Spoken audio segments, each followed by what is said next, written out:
I've allowed the adapter to dry thoroughly, the white, so I've masked the whole outside, and I'm about to paint the inner surface metallic shade. I was initially going to go with aluminum. I like the Vallejo shades because they're acrylic.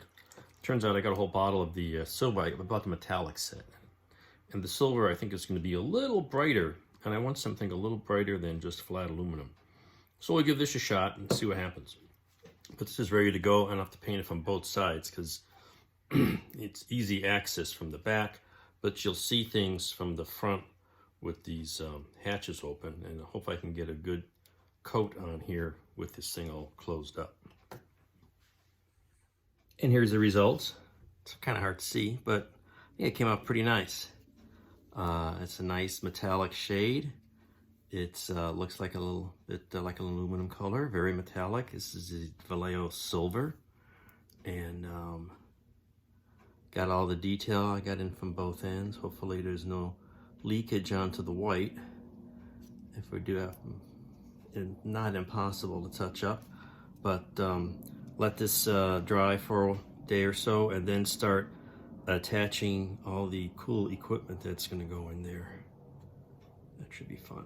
All right, that step's out of the way. So here we have most of, if not all, the little pieces and gadgets and things that will be going into the adapter module. And these are actually mostly parts that represent what's normally in a Gemini, except for these guys, which are the fuel pumps for the rocket engines that'll go in the back. And here's some of the tanks and fuel cell modules. They're all primed on some little blue tack.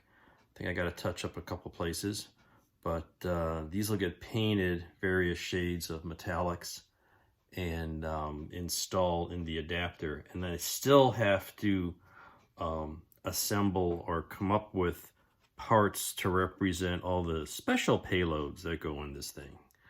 Meanwhile, I've also got some primer on the booster stage, and so we're getting very close to have this guy ready for some metallic paint.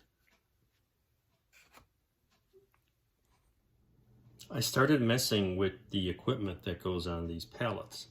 So I started on this side, and it's got an antenna. So got a found an old antenna part from something way a long time ago. Put a little structure on the back. Made a little tripod, which was fun, getting this tripod mounted on the door. But that's why I put some brackets in there. And then this guy will go on here, something like this. And then I realized, you know, I should check, make sure that this is all going to clear. And of course it clears fine on the inside, the tripod there. But there's another piece of equipment that looks like it goes a little further forward. This guy in front here called an IR sensor. So it would go somewhere in here. But then I'm thinking, oh, wait a minute, I got to put these retro rockets on the thing. So I guess I should get those installed. And there's a thermal shroud that goes around. I think I showed that earlier. So I guess I got to get those going. So they've been all ready, and so I gave them a shot of yellow. They're actually a yellow color. From what I can find of flight vehicles, there's not many photos of flight vehicles that show the retro section. But they're a sort of a pale yellow, so I mixed up some yellow and a couple of shades of yellow and some white.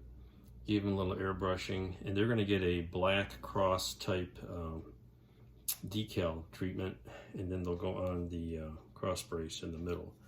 And then I'll install the thermal shroud around it so I can tell how much clearance I have for all this equipment on these pallets. So it's on to the retros right now. So I've got to get the retros ready to put that in there. Oops, lost one. But you can see I got a pale yellow and some black decal stripes for that. And I got the engine nozzles, decided just to paint them a dark metallic color. I think I used some gunmetal. Here we go. We've got 4 little retro rockets with little black straps on them and the nozzle glued on, letting the glue set up, and then we'll install them in the cross structure here so we can get a sense of how big that's going to be with the thermal shroud as well. So that's still to come.